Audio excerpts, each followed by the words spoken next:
Okay, welcome again everyone. Now I will solve question number 3 in section E. I'll solve question number 3 in section E.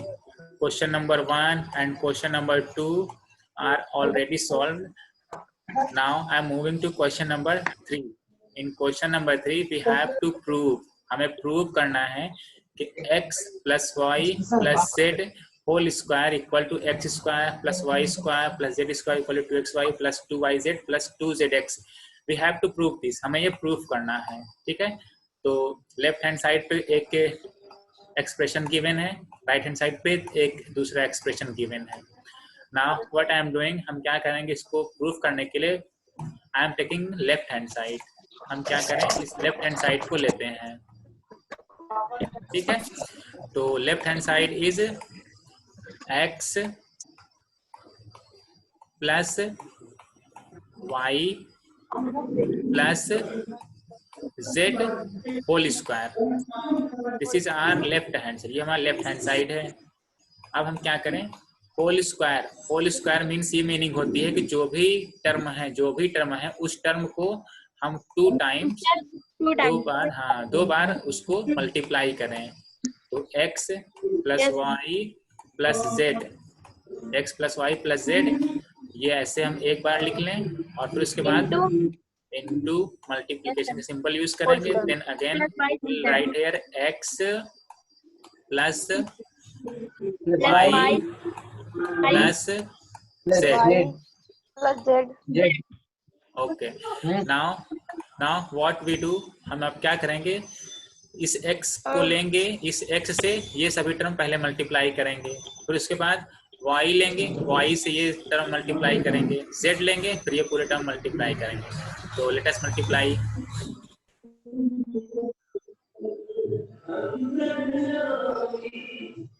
Now I am taking x first. सबसे पहले हम x लेते हैं. तो ये हमने x लिया, तो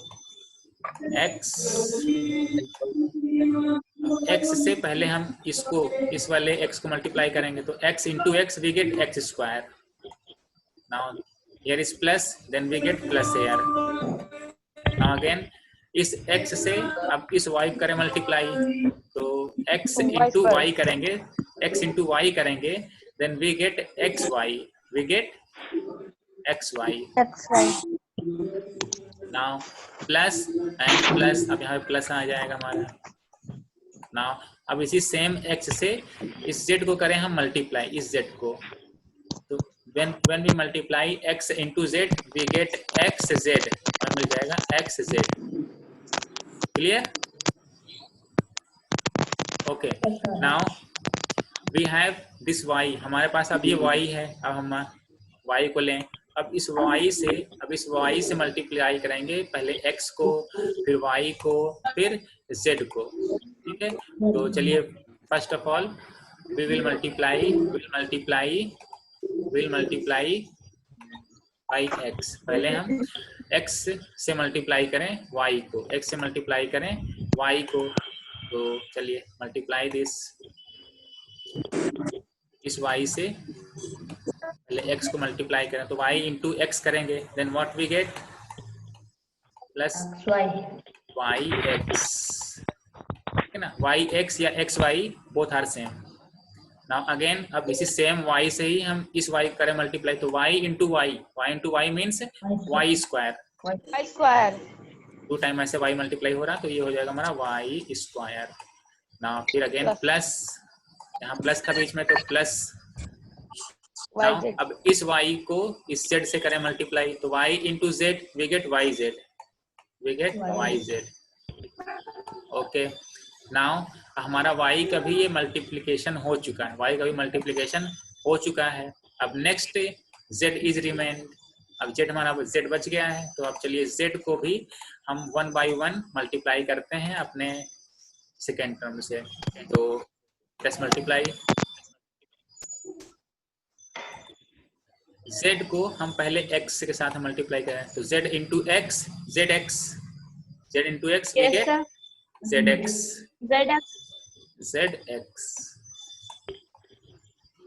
ठीक है. Now here is Yes, plus and here is also plus, तो plus into plus we get plus. Yes, sir. Now अब इस z को मल्टीप्लाई करेंगे इस y से, तो z into y we get zy या yz, both are same. Now again plus and plus we get plus here, हमें अब यहाँ पे plus मिल जाएगा. Now z into z, z into z करेंगे मिलेगा z square. गुड. तो अब ऐसे ही हमें सारे टर्म मल्टीप्लिकेशन वाले मिल चुके हैं. ठीक है. अब now let us solve further, आगे और सॉल्व करते हैं. अब देखिए जो स्क्वायर वाले टर्म है, उसको हम लोग स्क्वायर वाले टर्म को लिखने की कोशिश करते हैं. तो सबसे पहले हमारे पास जो टर्म आएगा वो आएगा एक्स ऑफ स्क्वायर. तो x of square, x square लिया हमने, ये वाला टर्म एक्स स्क्वायर. ठीक है, एक्स स्क्वायर. फिर अब वाई स्क्वायर देखें कहीं पे है, तो वाई स्क्वायर ये यहाँ पे दिख रहा है हमें, this is Y square plus का Y square plus of Y square, this is plus of Y square. Z square. Now then again we have here z square, right here plus z square. Yes, Plus of Z. Z square. Okay. Now we have plus xy. हमारे पास xy है, तो चलिए xy, और देखिए कहीं और पे है xy, हमें मिलता है ये यहाँ पे xy, जो कि हमने यहाँ पे yx लिखा है, तो दोनों सेम है. yx लिखें या फिर xy लिखें, both are same. Yes sir. तो xy प्लस xy, ये दो बार xy हैं, तो ये बन जाएंगे 2xy. ये बन जाएंगे 2xy. ये हो गया हमारे 2xy. Now then we will use plus. Now अब देखिए, अच्छा देखिए yz इसमें कहीं है, हमें दिख रहा है yz, दिस इज yz, ये yz है. Yes, sir. ब्लू वाला, ठीक है ना. और यहाँ पे भी yz है, येलो में. ठीक है, yz प्लस yz, ये हमारा हो जाएगा 2yz. ओके, अब क्या बच गया, ये xz या zx. ठीक है, तो xz एक ये है हमारे पास, और एक zx ये है. ठीक है ना. zx बोले या xz बोले, बोथ आर सेम. तो when we add 2zx plus zx, then we get 2zx.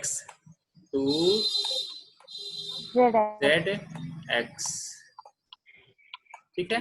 तो अब when we compare this, then we get that this is equal to right hand side. आप अपने क्वेश्चन पेपर में compare कीजिए, तो ये right hand side के equal है, जिसमें गिवन है कि x square plus y square plus z square plus 2xy plus yz plus 2yz plus 2zx. ठीक है, ये राइट हैंड साइड में भी यही गिवन है, same thing. So we can say that this is our right hand side, this is our right hand side. Clear. तो देखिए ऊपर से हम लिखते आ रहे थे, इधर लेफ्ट साइड में लेफ्ट हैंड साइड है ना, ऊपर से हम लिखते आ रहे थे लेफ्ट हैंड साइड. ये हमारा हो गया, इधर साइड है left hand side, equal to right hand side आ गया. That means we had prove, हमने ये प्रूव कर दिया है. ये जो ये एक्सप्रेशन गिवन था, दिस एक्सप्रेशन इज करेक्ट. ये एक्सप्रेशन हमारा करेक्ट है. Clear. Yes, sir. Okay. As proved. तो hence proof. ठीक है. तो this was our identity. Whenever we have to prove any identity, we apply same thing. हम इसी सेम तरीके से अपना अप्लाई करते हैं, और जो वेरिएबल्स हों उनको मल्टीप्लाई करने की कोशिश करते हैं. Clear. Yes, sir. Okay. Now let us see question number 4. Yes, sir. Question number 4. Okay. In question number 4, if x minus 1 is a factor of px, x minus 1 px का एक factor है, x minus 1 px का एक factor है, this is x minus 1 is a factor, एक factor है of px, एक expression है px उसका फैक्टर है। Then find value of k, आपको k की वैल्यू फाइंड करनी है। px मीन्स एक ये px की वैल्यू गिवन है और दूसरे पार्ट में px की वैल्यू ये गिवन है, दोनों में k इंक्लूडेड है, आपको इसी k की वैल्यू फाइंड करनी है, इसी k की वैल्यू फाइंड करनी है। और गिवन है कि x minus 1 is a factor, x minus 1 is a factor. Now when you listen that a factor, जब आप सुनते हैं किसी फैक्टर के बारे में तो आपके माइंड में ये आना चाहिए कि फैक्टर की मीनिंग क्या होती है, व्हाट इज फैक्टर, ये आपको समझ में आना चाहिए कि व्हाट इज फैक्टर। तो I had told you already in our polynomial chapter in factor theorem that what is factor, ये हमने डिटेल से बताया हुआ है कि फैक्टर क्या है। अब जिसने नहीं देखा है उस लेक्चर को, so I will recommend you that you must watch that lecture again. जो भूल गए हैं कि फैक्टर क्या होता है तो वो हमने डिटेल से बताया हुआ है अपने प्रीवियस लेक्चर में, आप उसे फिर से देखिएगा, समझ में आ जाएगा फैक्टर क्या होता है। तब तक के लिए यहाँ पे हम एक शॉर्ट में इसका ओवरव्यू आपको दे दे रहे हैं कि फैक्टर क्या होता है। फैक्टर मीन्स दैट टर्म जिसको अगर हम यूज करें टू डिवाइड समथिंग, किसी भी चीज से डिवाइड करने के लिए, किसी भी चीज को डिवाइड करने के लिए अगर हम उस फैक्टर का यूज करते हैं देन रिमाइंडर बिकम 0, तो उस टाइम पे रिमाइंडर हमारा 0 हो जाता है। अतुल सर, यस सर, थोड़ा सा 1 मिनट रुक जाइए, मैं बच्चों से बात remainder become 0, so this same phenomena will use in this question. जो अपना ये सेम फिनोमिना है कि रिमाइंडर हमारा 0 हो जाता है जब भी हमारे पास कोई फैक्टर होता है, तो इसी को अब हम इसमें यूज करेंगे। Now let us start by using remainder theorem. Now I am using here remainder theorem. Remainder theorem का हम यहाँ पे यूज करें तो remainder theorem में ये given था कि when we put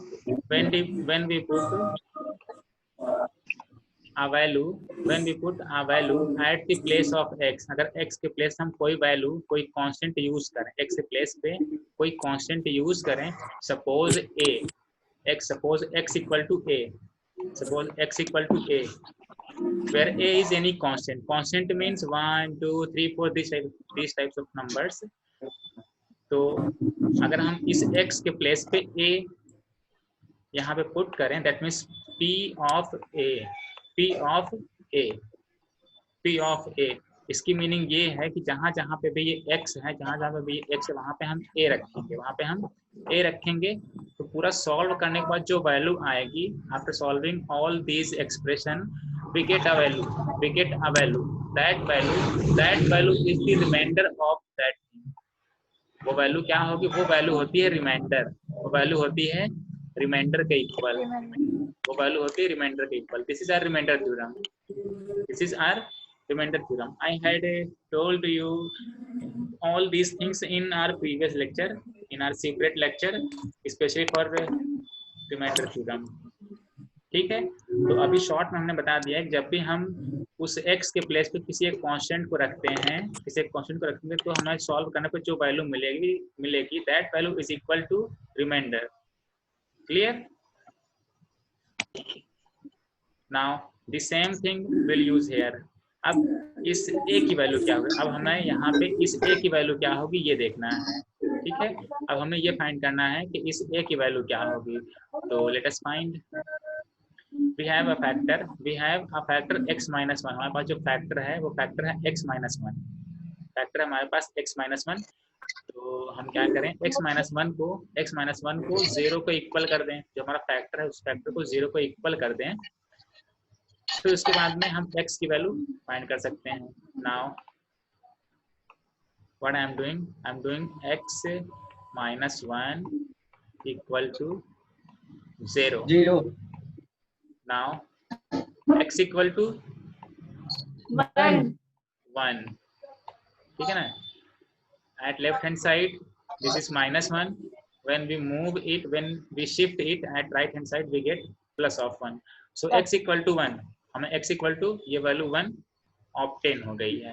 That means जो हम यहाँ पे इस a की बात कर रहे थे, इस a की बात कर रहे थे, ये a हमारे तो यही a है. यहाँ पर 1 पुट कर देंगे. ये हमारा a है. हाँ, ये हमारा a. This is our 1. This is our 1.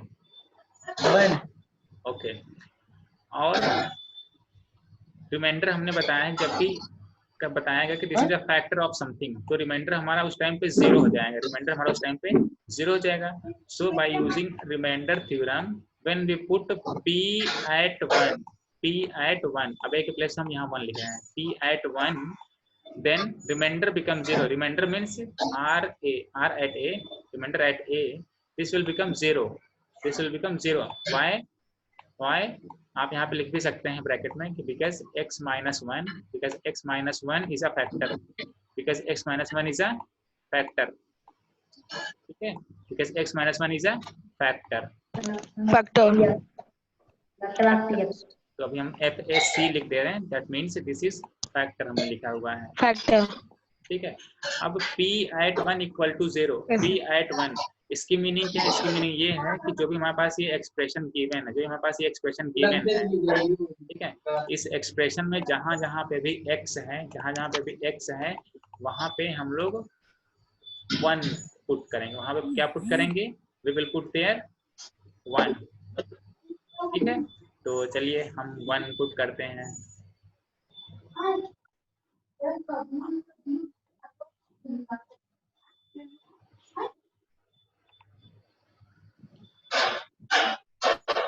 Now here is x square. हम क्या कर रहे हैं? अभी मेरे पास हम इस एक्सप्रेशन को ऊपर लिख रहे हैं. ठीक है ना? यहाँ पर मैं p at 1 equal to 0. Now x square means now putting 1 at x equal to 1. So we get 1 square. Putting 1 at x, we get 1 square. Now minus, here is 1. Now plus k equal to 0. Okay, now 1 square, that means 1 into 1, we get 1. Now here minus 1. Now plus k equal to 0. Okay. Now 1 minus 1, we have to subtract 1 sir cut जाएंगे from 1. Plus minus. हाँ, दोनों cut जाएंगे. plus 1 और minus 1, then we get here. So k is equal to ये 0 हो जाएगा और plus k equal to 0. अब कोई कांस्टेंट हम यहाँ पे मिल नहीं रहा है except 0. Then we can say that k equal to 0. K equal to 0. So this is our answer. Yes sir. हमें इसी k की वैल्यू फाइंड करनी थी. ठीक है, तो whenever Yes sir. a factor is given, then what we do, we will take remainder as 0. हम reminder को 0 की तरह ले लेंगे और फिर उसके बाद में अपनी वैल्यूज पुट करके we will put all values and solve that to get the unknown number. Clear? Yes sir. Now see its second part. चलिए इसका second part देखते हैं. Second part कि x minus 1 is a factor of px. px means इसका एक factor है. So we have to find value of k. हमें इस k की value find करनी है. Let us find this. Okay. Now first what we do? First we will find x minus 1 equal to 0 put करेंगे तो हमें यहाँ से x की वैल्यू मिल जाएगी. ठीक है, x minus 1 equal to 1. x equal to 1. Now by using remainder theorem, we know that p at a equal to remainder. p at a equal to 0. Reminder. तो हम यहाँ पे r at a ऐसे लिख दे रहे हैं. ये जो स्टेटमेंट हमने लिखा है, ये स्टेटमेंट किसका है? This statement is known as remainder theorem, ठीक है ना। You can write it here, that this is remainder theorem, this is remainder theorem. आप ऐसे लिख दीजिएगा REM, मैं शॉर्ट में से लिख दिया रिमाइंडर और theorem TH, okay. This are remainder theorem. So if x minus a is a factor, then अगर हम p at a लें, if I am taking p at 1, then remainder will become 0, ठीक है ना। अब रिमाइंडर 0 क्यों होगा? Because x minus 1 is a factor, ठीक है ना। x minus 1 क्या है? एक फैक्टर है, that's why remainder become 0, ठीक है, factor, okay। now put 1 at the place of x के प्लेस में हमें 1 रखना है। तो चलिए ये जो एक्सप्रेशन गिवन है, अब इस एक्सप्रेशन में हम लोग x के प्लेस पे 1 पुट करते हैं, 1 पुट करेंगे, यस। नाउ हो जाएगा k into 1 square, ठीक है। Now minus 3 into 1 plus 2k plus 2 into k into 1, 2k, ठीक है ना, plus 2k equal to plus 2 का इक्वल टू मीन्स ये इक्वल टू 0, ये 0, ठीक है। Now k into 1 square means 1 अब 1 को k से मल्टीप्लाई करते हैं, then we get k। Now minus 3 into 1 that means 3 को 1 से मल्टीप्लाई करेंगे, वी गेट 3।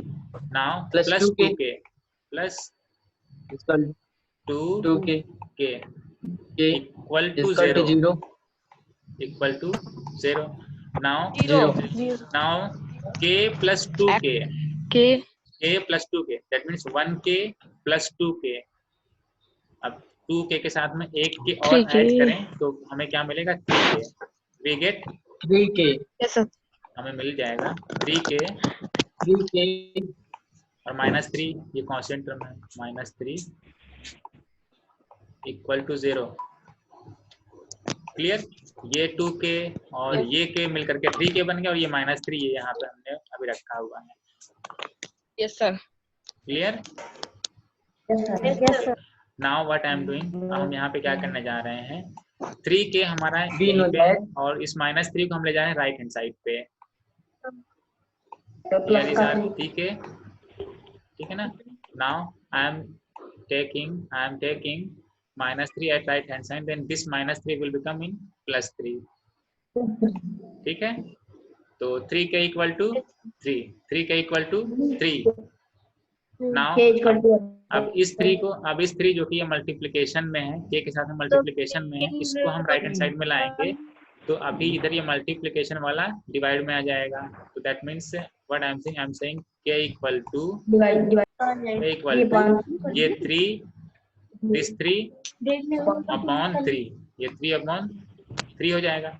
नाउ 3/3 को 3 से हम डिवाइड करें तो वैल्यू कितनी आएगी?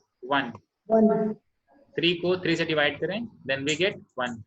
सो we get k equal to 1, हमें k की वैल्यू मिल गई है कितनी? k equal to 1।